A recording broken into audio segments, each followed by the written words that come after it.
I'm a paramedic and do this as my other job, both ambulances. A couple things about the truck, just to know, it's built by Horton. You guys, props to your staff and folks here. You've got the safest truck on the road. One thing that I want to point out just before we get going of like safety, so you know what's in back, and we can step in.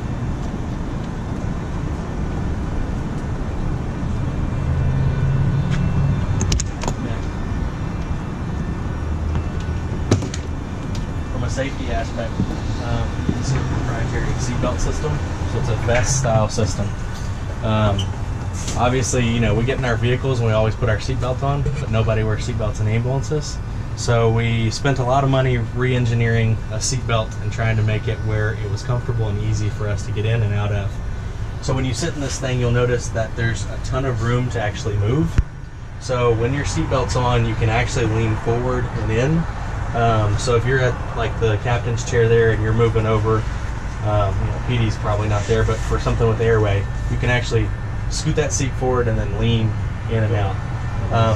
You'll notice that they don't lock. Well, they don't lock until there's a G-force or something that makes it lock. So it's really hard for me to, I just locked it there. It's really hard to make them lock, and that's on purpose, so you have a little room to move. The reason I tell you these things is because, like I said, nobody's restrained in accidents, and that's why folks get hurt. The other thing I want to point out is airbags. So right there where that gray thing is on the inside of this, right here, there's actually an airbag that comes out all over this area.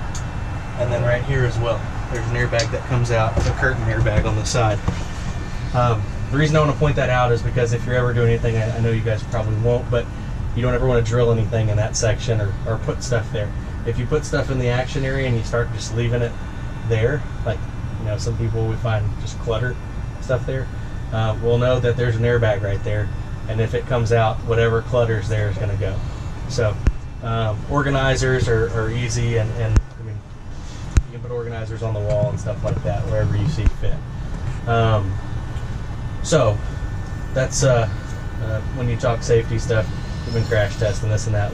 If you look up Horton, we just recently rolled a medium duty truck. The body stood up, stayed together, and that's far better than anything else out there.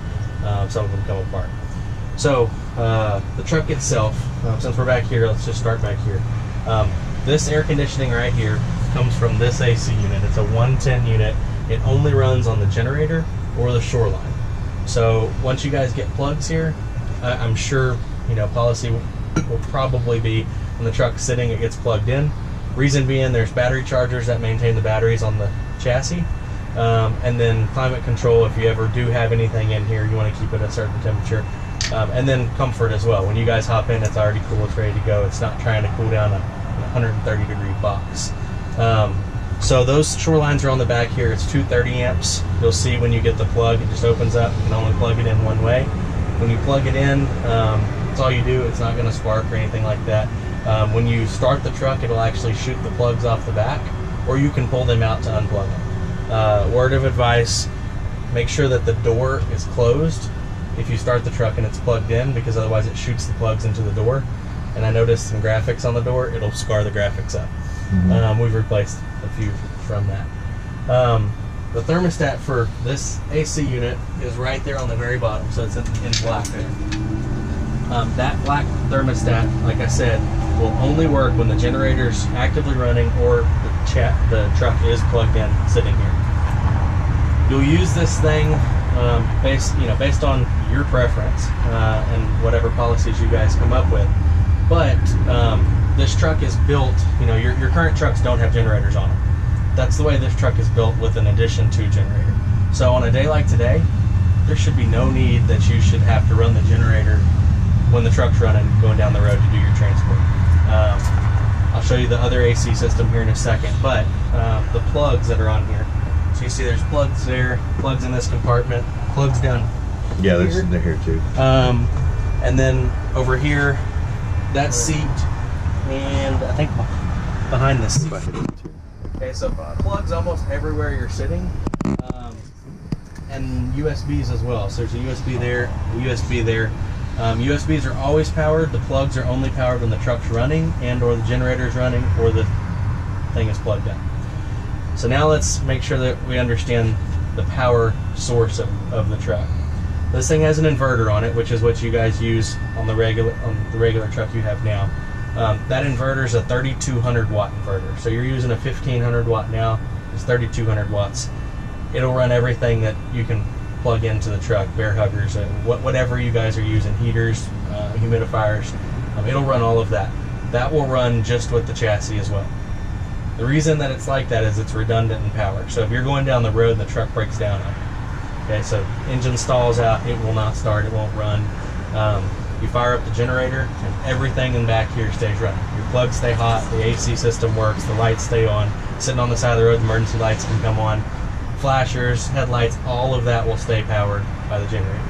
So it's a redundant system to get you out of a bind if something happens. How long does the generator last? So depends on how much fuel you have in the truck.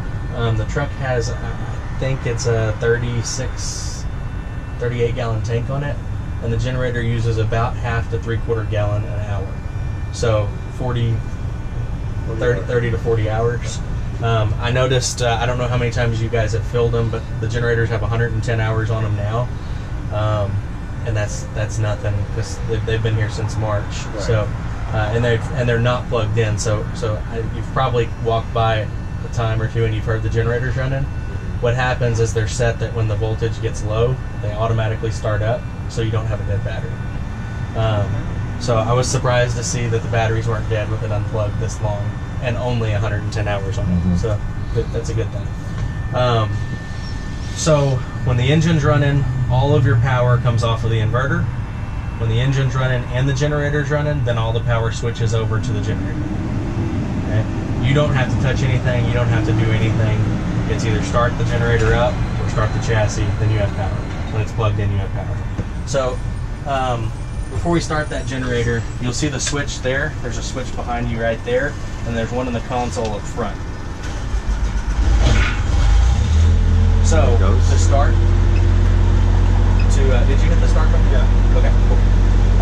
To start the generator, you have to push and hold, and then it'll start the sequence. So if you just hit the start button and let go, it's not going to start. If you just hit the stop right now, quickly hit the stop and then let go quick. Okay, so see, it doesn't shut off. So you have to push it and hold it for it to shut off. You're going to notice that there's a delay from when it starts. It's diesel, so it's got glow plugs on it. It takes a little bit to warm the glow plugs and then it'll start.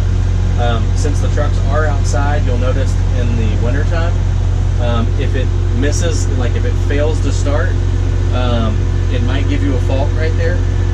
Just hit the stop button. I'll show you where the reset is outside, and then you can start it again.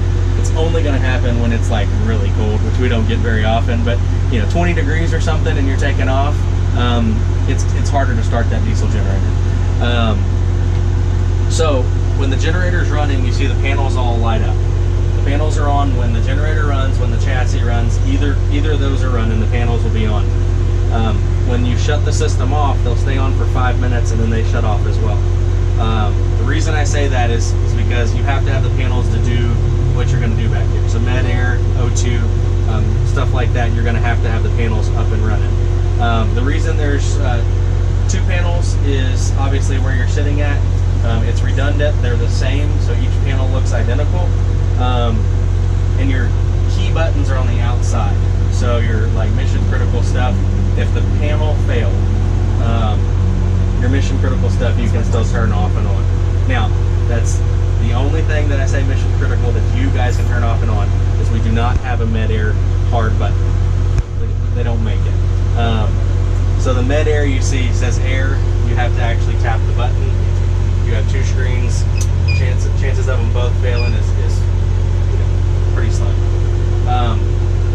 So let's just go through the panel here. When you hit oxygen, you can hit the button. You see it says low O2 tank. Well, actually look at that one right there. O2 tank pressure low. Okay, it doesn't have a tank in it. If it's less than 200 pounds, it's going to squawk and say the pressure is low. hit that silence button, the warning. Okay. Now you see it says line pressure low. It's telling you that there is less than 50 pounds of line pressure on your O2 system. So hit the reset on that. There's not a bottle in it. Sorry, top warning. There you go.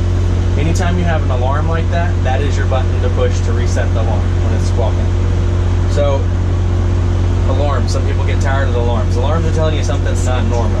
So when you go into drive, if they all start alarming, it's telling you that you have less than 200 pounds of air. Sorry. I'd have to check. 250 or 500. I don't remember which way we set this one.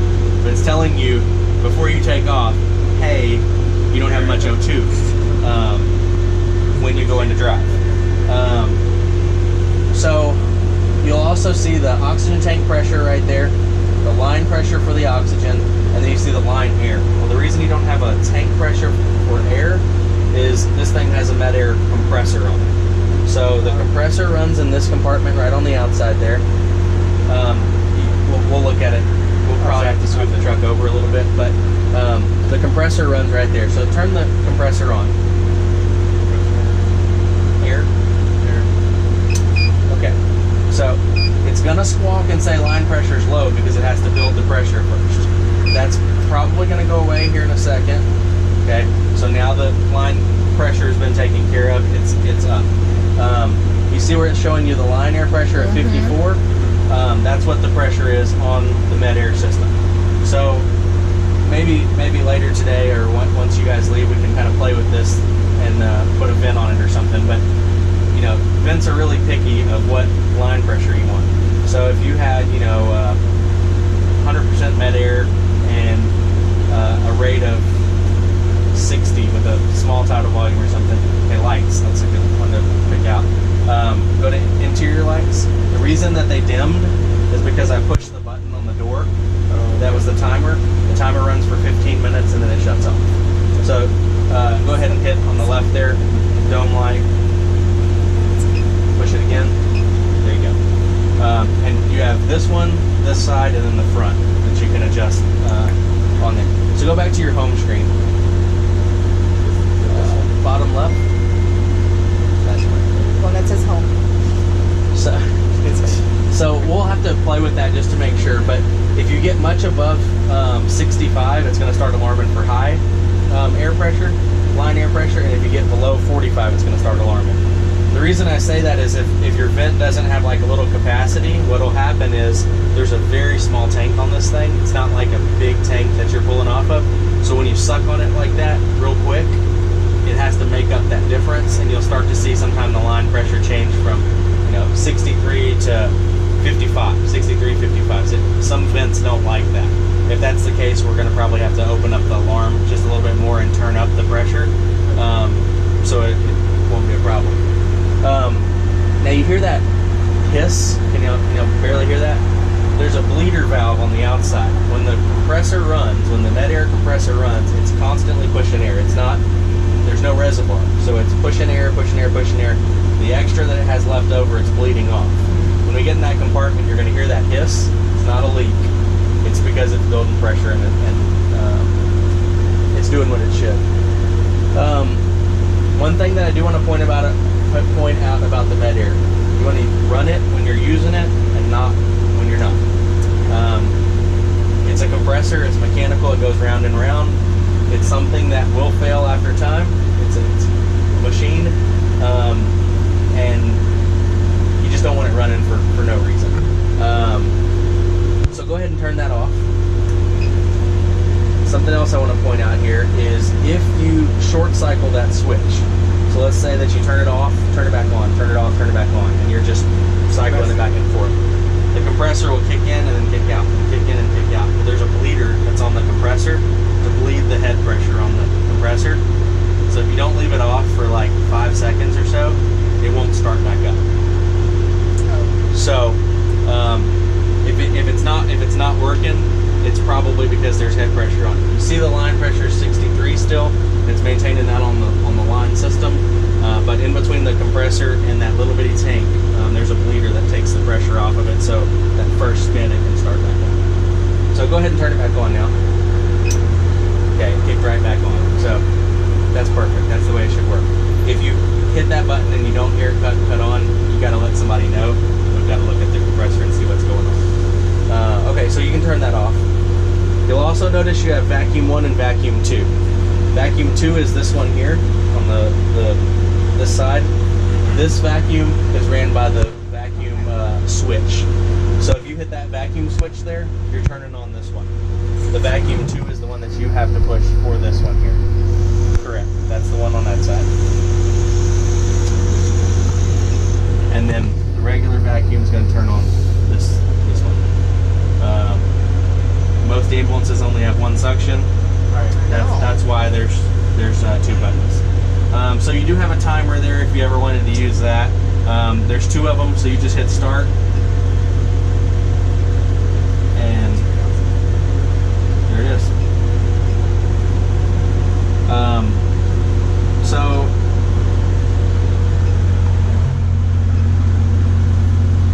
Twice? the right one should stop it. There you go. But then how do you reset it? The left one. I did, then it restarted it. See? No, on the Okay. top, on the top, no. Sorry. So this one here is to reset it completely. If you hit that button, it'll stop, and then you can start it back up again. How would you clear it? Oh, I you guess have to stop it. Okay, and then it just reset. automatically clear on its own. Oh, it started it again. Correct. So it'll just maybe it'll clear. It's going to sit there until you hit the reset again, and then when you hit the reset, it'll start over. The reason that this button is in here is if you had CPR Yeah. and you wanted 2 minutes, you'd hit start every time you were at 2 minutes, and it starts at 2 minutes over again. Okay. So I guess when you shut it off and turn it back on, it'll It's probably gonna go back to zero out, zero. and it'll okay. Yes, ma'am. And then you have 2 of them here. So Yeah. if you hit that one, you can start that one Yeah. on the Okay. top as well. Okay. So just a neat little feature. We already kind of talked about interior lights, but if you see it says this cot dome lights door control timer, that's telling you one of the doors is open is why the lights are on low, or we push the timer button. So in the door, you'll see this dome timer. Yeah. If I push it, it's going to come on. It's a 15-minute timer. If you push it again, it's going to turn off. That's the reason that it's telling you. Now, if we close all the doors, that red's going to go off. All the lights are going to